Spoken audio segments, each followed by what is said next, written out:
So we're starting third chapter.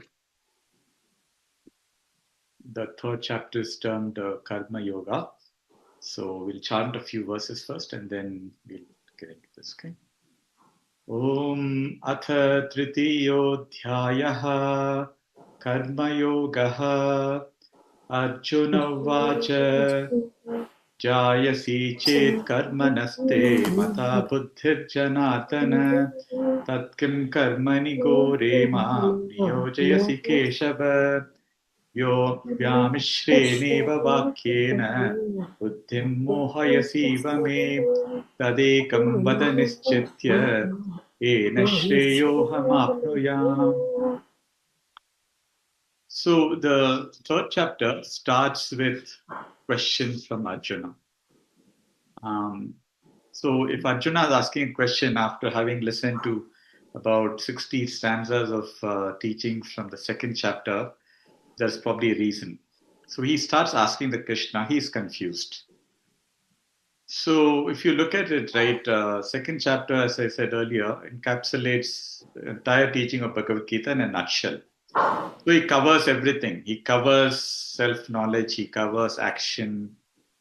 And so for Arjuna, having heard all of this, so let's just take a couple of stanzas, and this will tell you why, if you look at it as a blank slate yourself, why Arjuna might be getting confused. If you go back to this 11th stanza, which is the starting part of the knowledge of second chapter, it starts with Ashochan Anvashochasvam Pragya Vadamscha Bhashase Gatasun Agatasuncha Nanushochandi Panditaha. Panditaha, that means what? Wise people do not grieve in life, is what he said. And he says only through wisdom and knowledge will you find any remedy for any problem. So what does he say there? Knowledge, wisdom is required. Then 47, 48, 47, 48 cents, if you remember, Karmanyevadikaraste ma phaleshu katachana. What was it focusing on? Action. Your job is to do the action. Right? You have the free will, but you do not have any control of the results, and by no means stop the action. And then towards the end of the chapter, again, he goes on to say in this last stanza, 72nd stanza, says, Jnani will never have delusion in his life. So obviously, somewhere he's focusing, you have to do the action. Somewhere he's saying, you have to be a jnani to progress in life and get through all the confusion, delusion, and so forth. And so Arjuna asks this valid question. If somebody can mute yourself, there's a bit of a background noise. I don't know where it is coming from. Jaya madam, if you can just unmute yourself, that'll be good. Yeah. Yeah. If you, so he says a question, he asks a question, you have said all this. You said self-knowledge is self-knowledge considered superior to action? Is a question. If you say it is superior, why do I have to work? Why do I have to act? And he puts a adjective there. He says cruel action, because for him still he's not kith and kin on the other side. And then so he clearly asks the question, these seems conflicting. Look at it, right? A teacher, student asking a teacher all these very, point blank questions. Yours is conflicting. I'm confused. So he says, give me definitely a path through which I can attain the extreme, what do you call, visualize the supreme reality and so forth. That's his second stanza. So if you see here, first thing that comes, right, this is one of the best, the thing that exemplifies Sanatana Dharma is the ability to question the teacher, right? No matter how, senior, superior, knowledgeable that person is, right? So this is the student-teacher relationship that has been there from the beginning, and it thrived even during Gurukula days. Today it's very hard to for a teacher to be questioned by a student in today's thing, because we are not quite following that, right? So, but anyway, the point is that, right? So to get clarification about anything that I have the right to ask. So what is the key thing? There is no blind belief in anything, right? You just don't blindly take, even if the person is a renowned teacher, you don't take anything blindly. So, and this comes for anybody, right? Even if you were a layman, having not read the rest of Bhagavad Gita, you say, why? Which one should I do, right? And is there a progression here? What is it that I have to do? So, to that, Krishna is going to answer, and he's going to answer not only in this verse, but pretty much the rest of this chapter. So, we'll chant the third stanza. श्रीभगवानुवाच लोकेऽस्मिन् विविधा निष्ठा पुरा प्रोक्ता मया नग ज्ञानयोगेन साङ्ख्यानां कर्मयोगेन योगिनाम्. He said, lokesmin vividha nishta. I gave at the beginning of creation of this world a twofold path for all of mankind. One is the path of knowledge, which is referred to as Jnana Yoga, and Sankhyanam Karma Yogena Yogina, and for some others, the path of action. Now, what is each of these is going to get talked about in pretty much the rest of Bhagavad Gita, but what we have to understand is for majority of the people, it is a path of action that is getting prescribed. So, what is the path of action? So, if you look at ourselves, right, we have come in this human body to work, to act. It is our nature. From the time we are born till the time we, hit the coffin or hit the, deathbed, it is action, action, action. So here we have to understand action, and in the word action, we'll discuss it in a little bit more detail. First of all, what we comes under the word action is not physical action alone. Yes, it is probably the biggest part, but even thoughts, anything that you do with your mind, anything that you do with your intellect, all comes under action. So, he basically says, one has to do this action. For you, he recommends, for Arjuna, he says, you have to perform the action. Why is he saying that? So, action is prescribed for those who are restless in nature, whose mind is not yet steady. Confusion is still there, clarity is missing. And for majority of householders, we call it grihastas, action is the only way. Now, why is action needed? Action is not needed in itself, right? It's not the end in itself. It is not that, you keep on acting. But action here in the context of karma yoga has got a very different meaning. It is not blindly doing something. It is doing with the karma yoga principle, with the goal to purify oneself, to cleanse oneself. To be in a place, to be in a situation where I am ready to listen to knowledge, assimilate it, and then live that.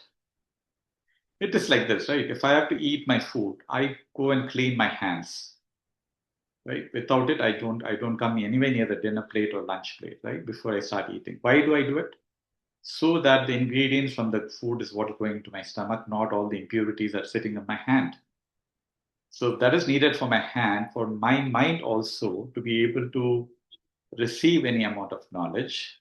I need to be able to have my mind at a certain state. It's not possible by just, listening to something. It will not sink. It will go on the top of the head. So Vedas therefore prescribe this, and all the Bhagavad Gita is nothing but the Upanishad Vedas in a form, in a crystallized form. It is prescribed for 99% of the people, Karma Yoga, followed by Jnana Yoga. Karma Yoga means you perform the actions, and then, whenever, it doesn't have to be that you're purified completely and then only do it, you then start getting into Jnana Yoga. Now, why is it only 99? There are exceptions in everything, there are exceptions. Let's say there are sages, right? There are saints. They don't have to go through this because their mind is already, maybe at the time of birth, their mind is in a certain state. You take all the saints, you take Ramana Maharishi, you take Guruji, you take, for that matter, all the realized saints. They have didn't have to go through extensive, but then they also worked. It's not that they stopped working. So the only difference that the Vedas says that a karma yoga person spends a lot of time acting and focusing on what action he or she does. On the other hand, a jnana yoga person does spends more time on knowledge, but he doesn't stop action. Even a jnana yoga person, the same continues to do action. You take examples. You take start from Adi Shankaracharya, right? Lived 32 years. He traversed in and north and south India for about 3 times by walk,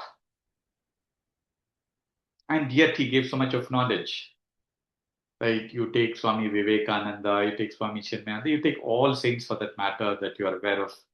Yeah, there are a few exceptions. Maybe Ramana Maharshi was one who probably was more in the ashram than others, but by and large, take Guruji for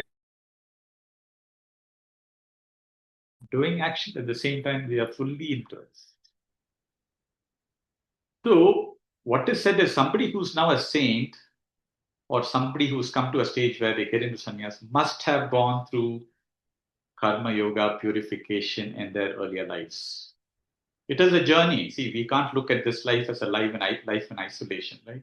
We've been through it so many years. In fact, for us to be even being able to sit even in this Bhagavad Gita class, we would have had to go through purification in earlier years. And of course, blessings.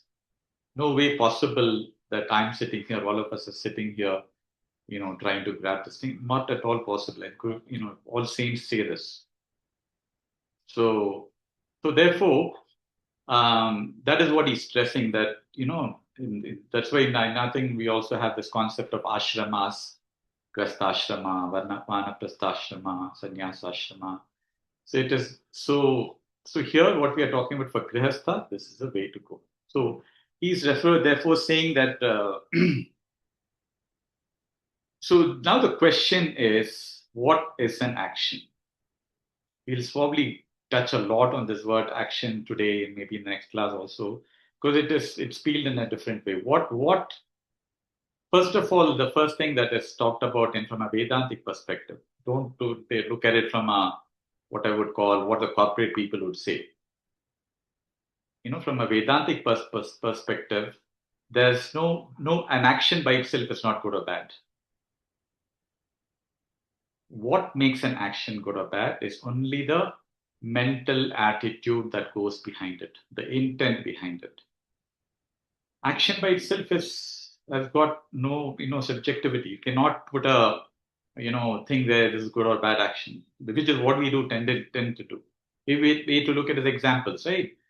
A doctor who has to amputate the leg of a person who's got gangrene all over one leg is for that person to survive, isn't it?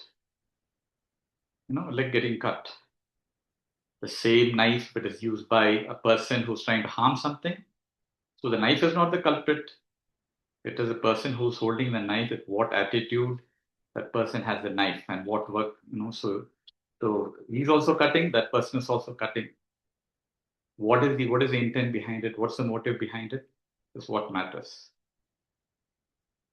I'll go back to a story. One of the there was a shishya was going through learning the spiritual knowledge, but had a bit of arrogance to it. So the teacher told him, I want you to go see a butcher. Right? He said, am I going to learn knowledge from a butcher? I've learned so much from you. He said, please go see him. So he goes, sees his butcher. Then he talks to him. What is the work he's doing, etc. So that butcher, right, of course, he kills animals to, sell to other people. What is the motive for him? That is the only profession he's learned. That's his swadharma. Remember the word swadharma? My skills, my talent. That's all he can do. And he has to serve his elderly parents. He's fully dedicated to doing that duty, bounden duty to make sure his parents are taken care of. He's completely doing what is commensurate with his, swadharma. He's not taking any what you call papas, etc. because of that. because he's doing the intent is right. He's also saying a prayer before he kills any of these animals. You know, may I be able to do today's duty so that I can sell, and so that the money I can get, I can, take care of medicines or whatever of my parents. So you see, right, even a butcher duty, you and I would think he's doing a bad action. It all comes down to what is the intent or motive behind it. As simple as that. So therefore, we cannot put any judgments on certain actions. And we may not be able to also know what a motive is also sometimes from the outside, right? Unless you talk to the person. So this is just a warning for all of us to just sometimes think how we judge certain things. So jnana yoga definitely, beyond a certain point, for some people, if you notice, they did service throughout. You look at all certain saints, all that they focused was service, service, service. So for them, Karma Yoga, even if they had a lot of knowledge, they did service, a lot of service. For some who are on the intellectual type, um, if you see Swami Vivekananda, he did a lot of work. And after that, he wanted to know more. So he would question Ramakrishna Paramahamsa, right? Then he got a lot into the Jnana Yoga part of it. But he continued to still do a lot of action. So at different levels, in our progression, you need. Now, when you go to a certain point where I've got a lot of knowledge, sorry, I've based on age or whatever, right? You focus more on one and less on the other. Now look at all of the people who are in the art of living, right? You might say, okay, did we all do Karma Yoga to even get into the path of happiness program? Ask yourself. Does always come to me, right? Does everybody? No. So there is definitely, therefore, a divine force that is made there. But if I know it's not a coin, luck that somebody got in. In fact, Guruji says that if you're going to sit in this happiness program, it means that somewhere you have done a lot of good work earlier. There's no way you're going to be sitting in this course otherwise. So we may think that I have not probably done, anything in this life. How come I'm sitting here? And how come I'm receiving this knowledge in these that, not don't look at this life in isolation. It's a journey of progression. So moving on to the fourth stanza. Nahi kaschit kshanamapi. Sorry, fourth stanza, I forgot. Na karmanam anarambhat. Naishkarmyam purushoshnute. Na cha sanyasana deva siddhim samadhikachati. So, gives very clear instructions here. To realize him, you cannot say, I will not perform any action. So there's a lot of word called actionlessness used here. Actionlessness here means what? That, that higher state. So sometimes, the word divine may not come in here, but you have to somewhere, look at how each of these words have to be interpreted in the context of the particular stanza. So you look at it, right? Without action, tell me, can I develop viveka and vairagya? Not possible. By sitting somewhere, away from all action and say, I will not do it because I don't want to incur anything. What am I going to do? Am I gaining anything? I will not go through the experiences of, what has to be done to restrain my action, my mind, coming out of not getting attached to certain things, all the things that we sort of touched upon, right? So for us to come out of this cycle of cravings, aversion, viveka, vairagya, all of that stuff, right? One has to do action. That is the way to learn, right? As harsh it may seem, that is the way it is. And for many, it is said that you go through several lifetimes of this karma yoga before you even get anywhere are ready to even get to jnana yoga. For some who are gifted, who are blessed, or maybe have done it well, but sooner. So here he says his action is any day better than inaction. Even if that action has got a selfish aspect of it, even if that action has got some negative aspect, it's still better because in everything you're learning, in every action you're learning. Somewhere or the other, there will be a learning. If not today, the same action will teach a lesson. A thief is going to learn an action, or something or the other. Maybe not in the first robbery, not in the second, it's not in third, fourth. Didn't it happen to Valmiki before he became Valmiki himself? Crimes after crimes, and then he learned it. So everybody goes through that thing. So therefore, what he's saying here is running away. By mere renunciation, you cannot achieve me. Renunciation means what? Dropping everything and saying, I'm going to go to the Himalayas, right? Because for me, I can be there silent for everything. Not possibly. You go to the Himalayas and it'll be only restless there. Fifth verse. Nahi kaschat kshanamapi jatu karma sarva prakriti jay kunaihi. So here he makes a very, what is it that makes us do an action? What is it? It is our impressions, it is our vasana, right? So every action, we talked about this earlier, has got a cause. And what is a cause? Cause is an impression or a tendency or something that is built over time. That has to manifest itself into an action. And that is what is happening. That's called as the effect. So the effect is nothing but the result of a cause, is the, manifestation of a cause that's happening now. Now that result or that action that I'm doing now is also, unless you do something very beautiful, is also going to have an impression. And that will be the seed or the cause for another effect that's going to happen tomorrow or maybe later. So this whole circle of cause, effect, cause, right, is what he's referring to here. Until the vasanas are exhausted, until the tendencies are erased, you have no other, you are helpless but to do action. Right? You're helpless because it will, nature forces you to do it. You have to, even if you tie yourself something there, it will come. If not in your action, in physical action, it will come in the mental action.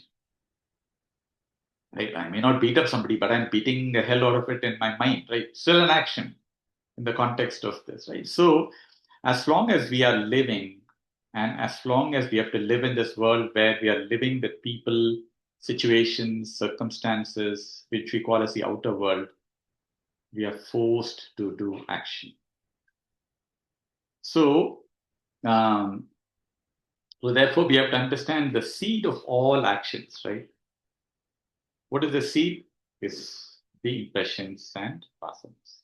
That's a seed. So if you are able to handle the seed over cleansing over a period of time, right, and with grace, then automatically you can slow down, you can calm down, you can be more in the knowledge. But until then, continue this process.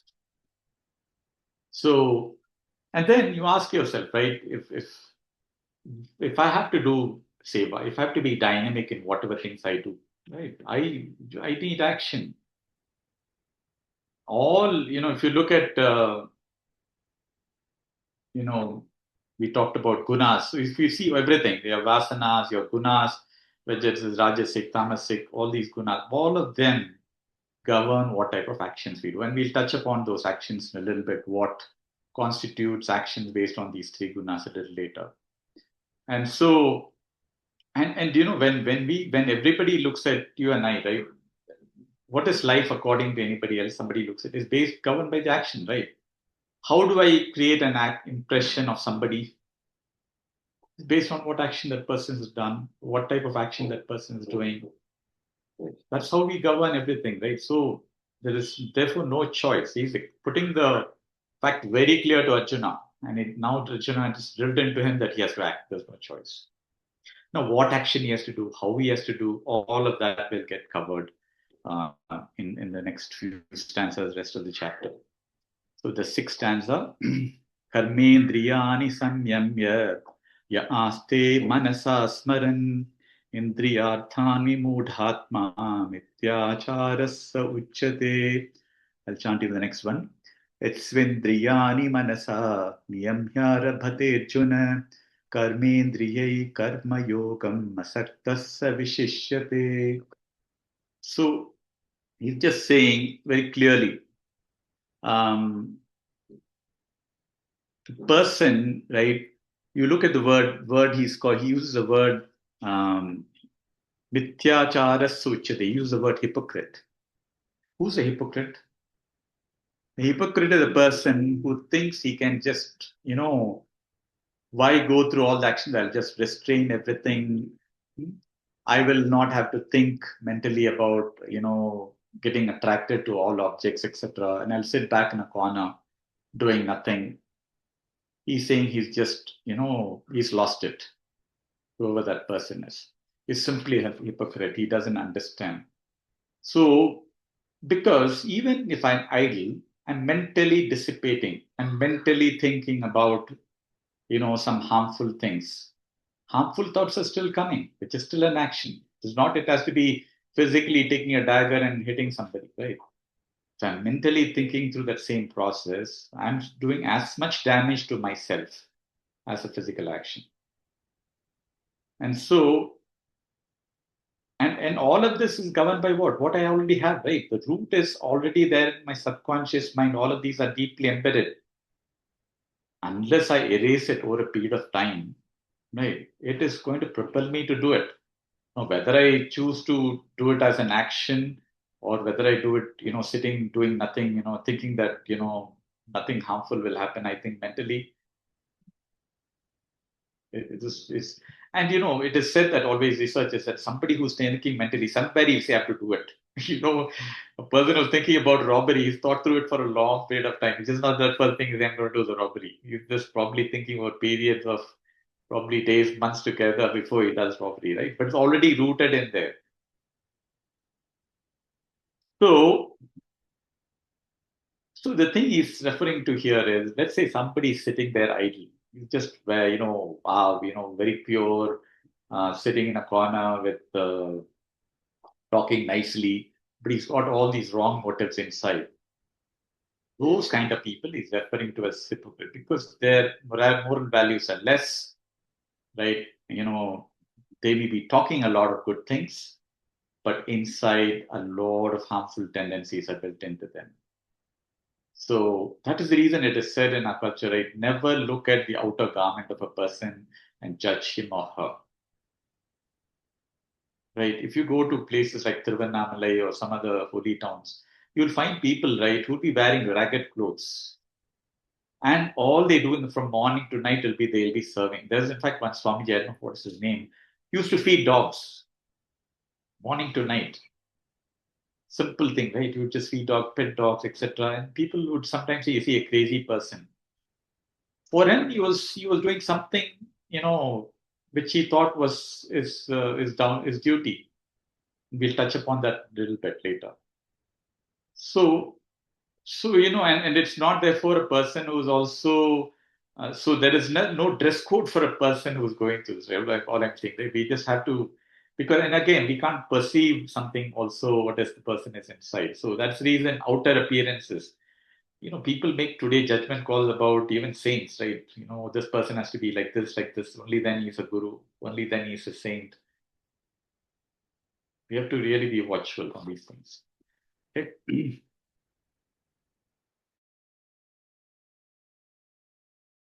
Even to, yeah, let's talk about the seventh one, then we'll get, yeah. It's when karmendriyai karma yogam asaktasya vishishyate. So, even to keep my body fit, I have to do action. Otherwise, I'll rot. It's like a cycle that is getting you, gets rusted. You have to go get it serviced somewhere. My body has to get serviced, go to and be in a hospital to take care of things, right? So even to sustain life, I have to act.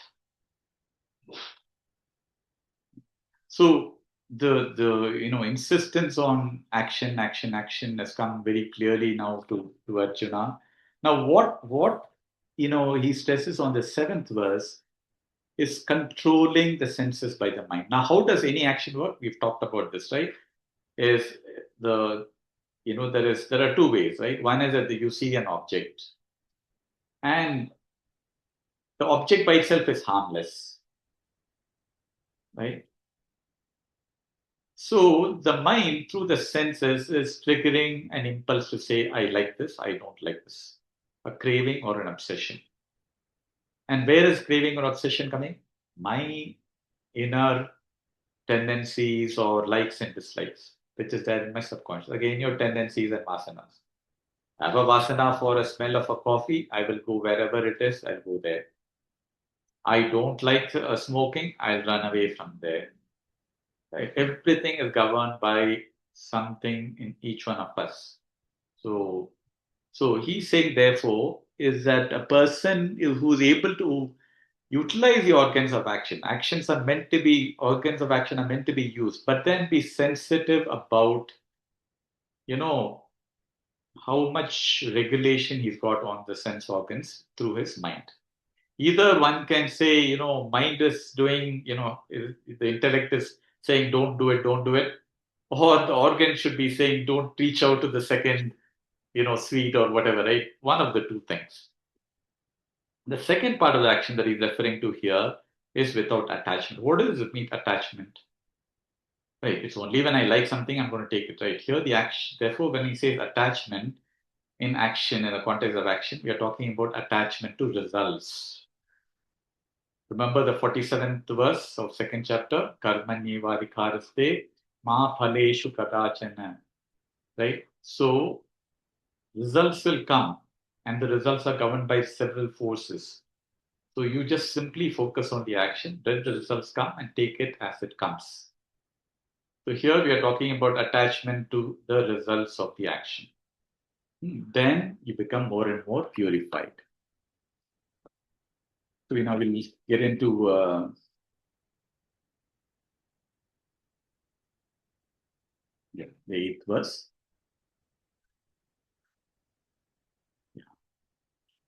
Eighth verse, yeah. Niyatam kuru karmatvam karmajjahyohya karmanah sharira yatra pichate na prasiddhyeda karmanah. So this is a fairly intense verse. Huh? So it takes the eighth and the ninth verse, which we'll talk about here. So if you look at, he says here the eighth verse, right? You perform your duty, bounden duty. Now, what is this bounden duty? That's what we will touch upon, right? So if you take the word bounden duty, it comes down to something that I'm obligated to do, right? So as a grihastha or as a person, for all of us, right? What constitutes bounden duties? They come under what is. So we'll talk about what the duties. First one you can say is something to do with manusha, people, society. Starts with your own family, taking care of the people at home. If it is your job as a father or a mother to take care of the things at home, comes first, or elderly people, your grandfather, grandmother, if it comes under your responsibility, it is yours. Guess. So everything that comes under people front, right, comes under Manushya. Then comes, what is referred to as Bhuta. Bhuta is everything to do with nature. You have a dog, as a pet, right, or a cat as a pet. Or even if you don't have it, how you take care of them, a street dog, how do you take care of, forget even animals, you look at your own plants, growing a plant, tendering a plant, watering it, putting the manure as required. And then, even for that matter, certain animals, right? For example, in our culture, the snake is revered a lot. So there is a lot of temples have snakes there, snake gods, right? You And you would have seen a lot of pujas. If we take Navratri puja, we do offerings to the elephant, we do offerings to the horse, we do offerings, to cows. Offerings are done to a tulsi plant. All of them come under bounden duty. So based on the particular, you know, um, upbringing, what the family follows, etc., etc., these things are done based on how it is done. But taking care of nature, right? All of this also comes under the duty. So he's referring to the bounden duties here, with a few others that also I'll touch upon a bit here. But I want to touch upon a word that's going to come in the next stanza first, and then we'll get into the others. Yajnartat karmanonyatra lokohyam karma bandhanaha tadattam karma kaunteya mukta sanga samachara.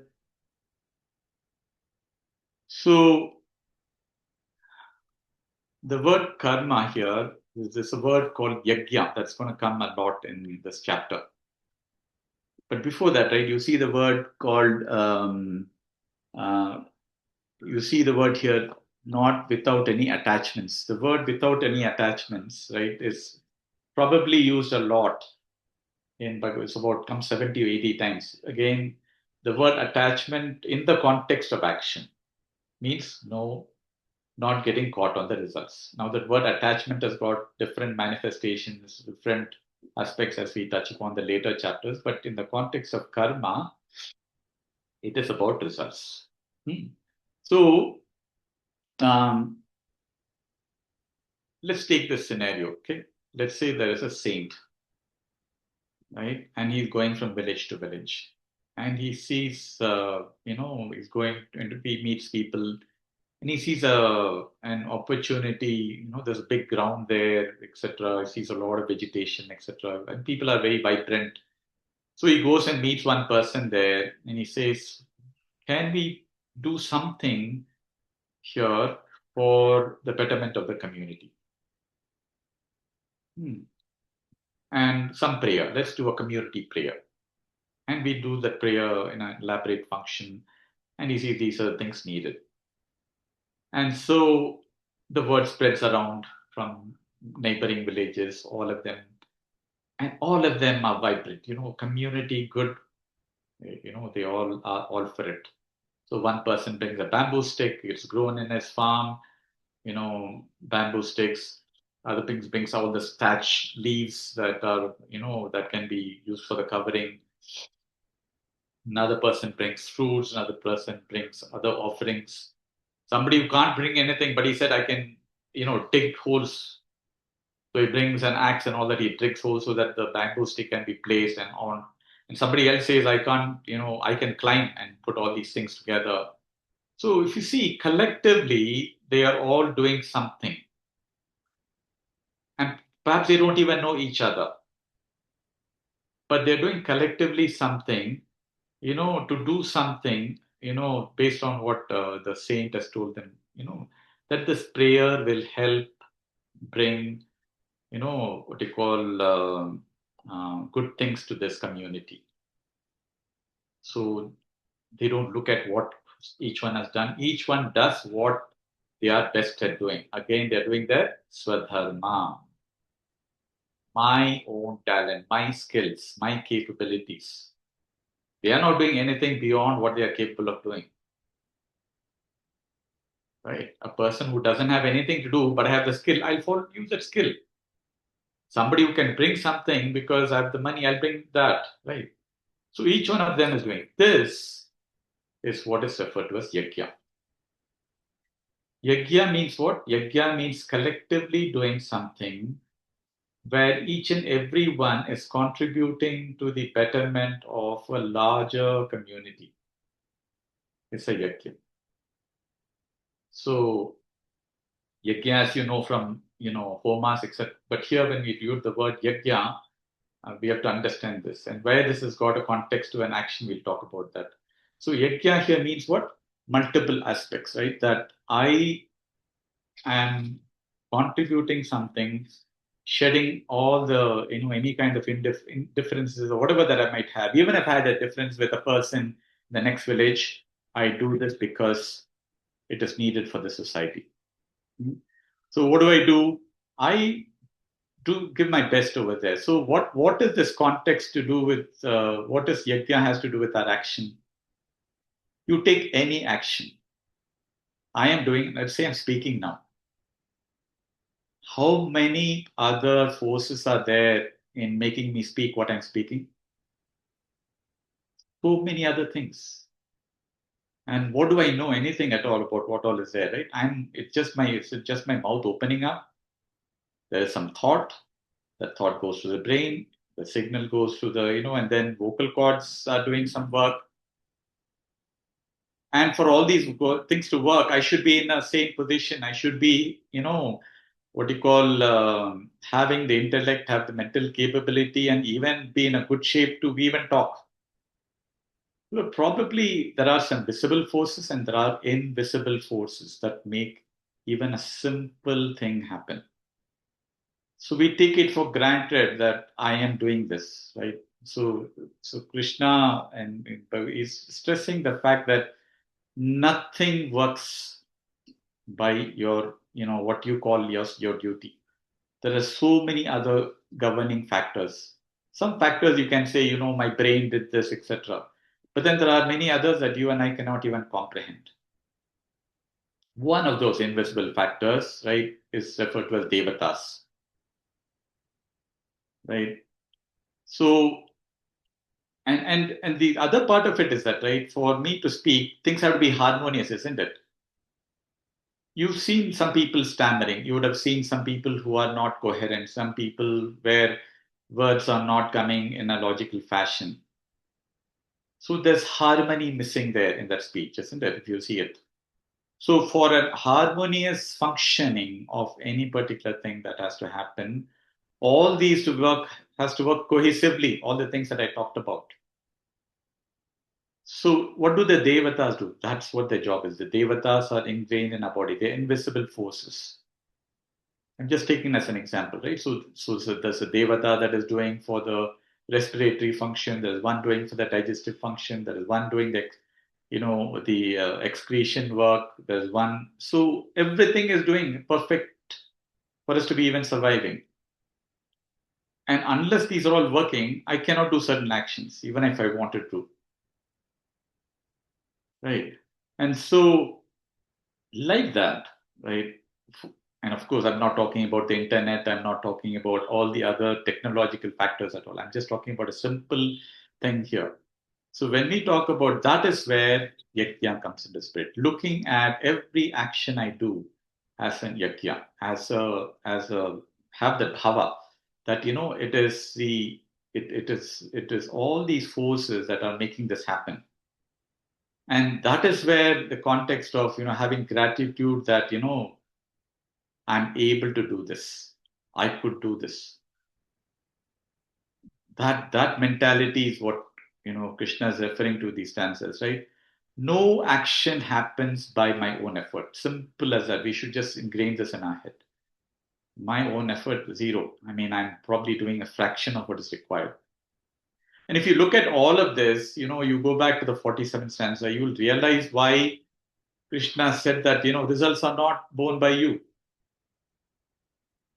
Because what you did is a fraction of what was required for that action to get completed. There were many other governing forces. So, therefore, how can you stake a claim that this result should come? Right. So, so anything, right? So, for that event to happen, if you go back to that yajna event, that so many people, maybe hundreds of them, got together, right? And so, when that happens in an yajna spirit, what is happening? Tell me. Everybody is doing this for the everybody is doing without expecting that I should get this idea because I just want to do it. It's a pleasure in doing it.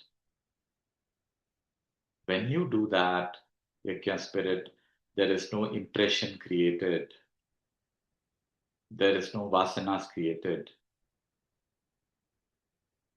On the other hand, if I do anything selfishly, if I do something with I want this, I expect this, always there is an impression. So you go back to that cause effect cause. If I have to get rid of the cause, somewhere I have to say I do everything, with this mentality, with this yajna mentality. I, cease to get impressions created. Will not be created. So that is the powerfulness of this yajna thing, right? So, so what are some of the aspects of yajna? Let's just touch upon that, right? Yajna means quite a few things. Yajna means first and foremost that there is some cosmic play in all of this. That's the first thing we have to understand. What is this cosmic play? I told you, right? Energy, the spirit in you, the devatas in you. You can call it under the word cosmic order. Second thing is there's a lot of interconnectedness. There is a cohesive, work that's happening by multiple people doing together. It may be people, or it could be even energies. And all of this has to be done in harmony. It is not like I do something on my own, you do something on my own, and somehow it all builds up together. Not. It is done with a coordination, with a harmony. Right? Just like your body works, where your mind, body, breath, everything works in a certain harmony to get things done. And it has to be in tune with the laws of nature. You cannot violate certain nature things, right? I can't do something very cohesively to hurt nature. Impression gets created. And in all of this, the person, let's say there are people like you and I doing it, we have a certain role to play. That role is based on what my inner nature is, what I'm capable of doing, right? What my skills are, what my talents are. That's for that my part. So that role is also there. And most important of all, there's a gratitude. The folks that jumped on it and felt, it's an opportunity to do something for the betterment of the society. So first, there's a gratitude that hey, it's a wonderful opportunity that I've got the opportunity to even do it, and then gratitude for the fact that it went well, and at the end of it, sharing whatever comes, a prasada to everybody, right? So whether that offering fruits is offering, food as in this thing, or it could be, even in terms of knowledge, or it could be even donation, whatever it might be, that sharing. All of these comes under, the word yajna. So if you look at, anything, right, if you and I get an opportunity to do something, and something knocks on ahead, can you do this? The question is, why did somebody even ask you, can you do this? Somewhere there is a forcing you're capable of doing it. We might say, no, I don't want to do it. But we have to sometimes ask, right? Did I just say no just because I don't feel convenient to do? Right.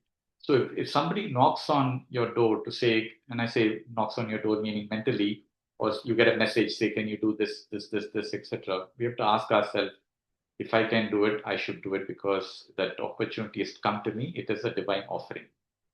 That is that sense of gratitude that he wants us to take. So, so you understand, right? The yajna, when you do things with yajna, there is a lot of purification that happens. Hmm. So now let's talk about the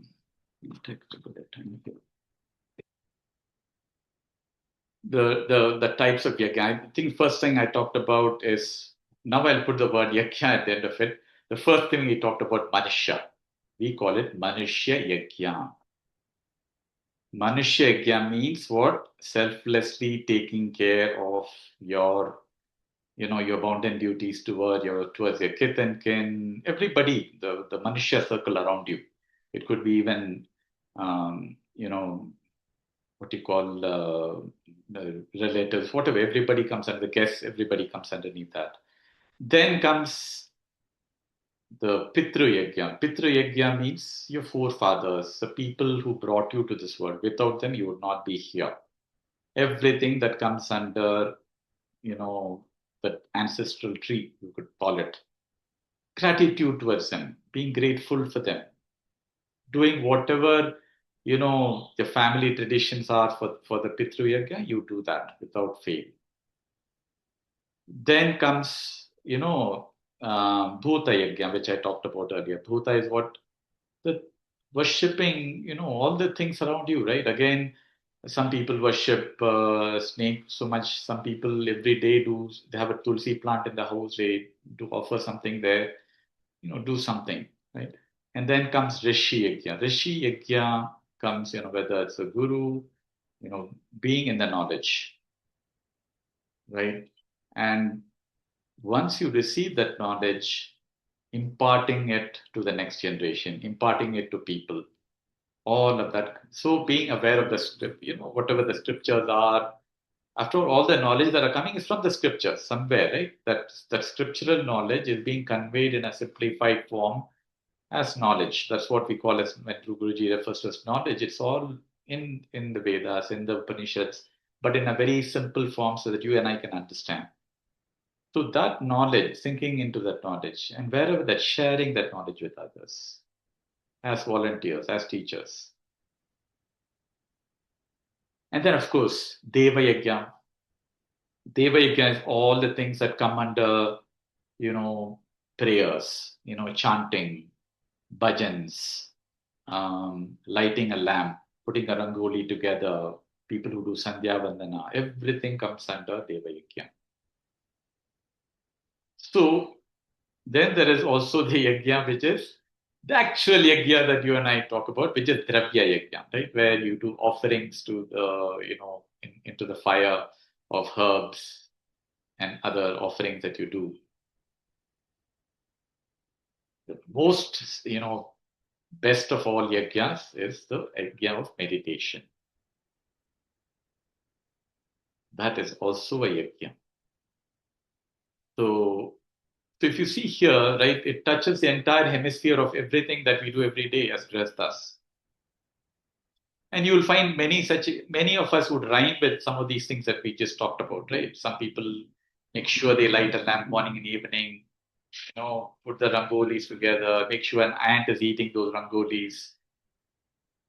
If there is a what you call periodically go to goshalas, many such things that we do. When you look at even the word, when you look at gratefulness, we do many things, right? Before we eat our food, we offer something to the god. We call it naivedya, and offer flowers, etc.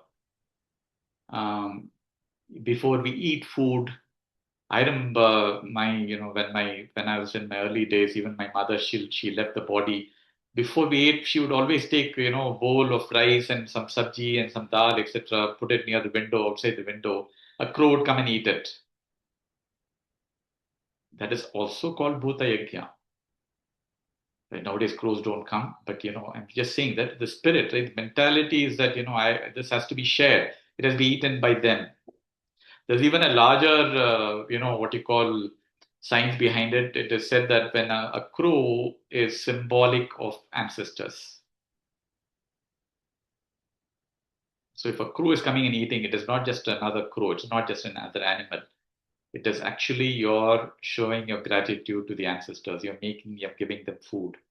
And crow is just a medium. It is just a messenger through which that is going. And these days it doesn't happen. People who get salaries, we just it goes into your bank account. But I remember, probably some people even do it today. But they get cash.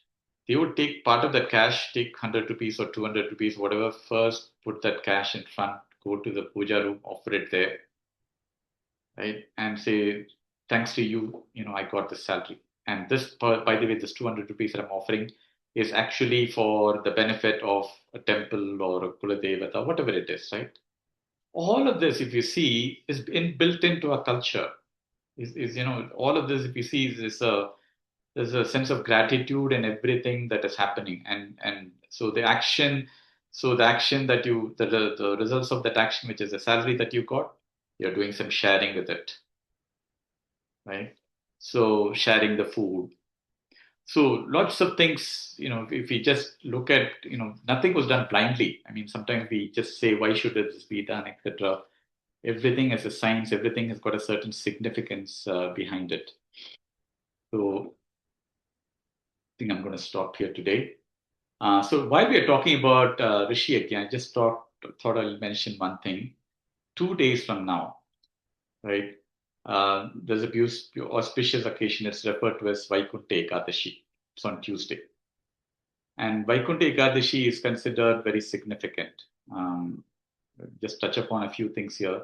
Many of you would be aware of it. Ekadashi, as you know, is the 11th day after the new moon. Vaikunta is, as Guruji refers to it, is a place, is the abode of Lord Narayana. That is one way to look at it. It's also where everything is in abundance. There's no shortage. That means you're completely fulfilled. You're completely at ease. You're in your deepest nature. It is said, for that matter, anybody who's in Vaikunta, everybody's a Narayana. So, in our culture, we have signified this particular auspicious day as a day where we say, you know, to reach, to get into that realized state, this is a day to remember. And in many of the temples, large temples, even in some of your local temples, Vishnu temples, there is a sacred door that is open only on that particular day. So that people go through that door, and it is they believe that as they walk through that door, they will attain moksha. They will attain liberation. Again, it is symbolic of what that it is a process, right? That at least brings to one's awareness that moksha is the ultimate goal, right? And the other important thing that it does is these processes are done in the Brahma Muhurta time. If you go to any of these places where it is done in large, it's done in Srirangam, done in Trivandrum, done in many temples for that matter. The temple doors open. The one that we have here, the Vishnu temple. This time I won't be able to go, but normally the doors open at 2:30 in the morning, right? You go in. There's a lot of sacred chants. There's a lot of abhishekas, pujas, offerings, etc. That's done till about 6:30, and a door is open, and the Lord is taken in a procession around the temple, etc., and so forth, right? And so it is. It's a day where it is said that if you do all your spiritual practices that time of the morning, in the early days of the morning, do some, be in the knowledge, so when we talk about the Rishi Yajna or the Deva Yajna, be in that space on Vaikuntha Ekadashi. That's what I wanted to convey to all of us. So we can go around and hear from everybody. Any thoughts?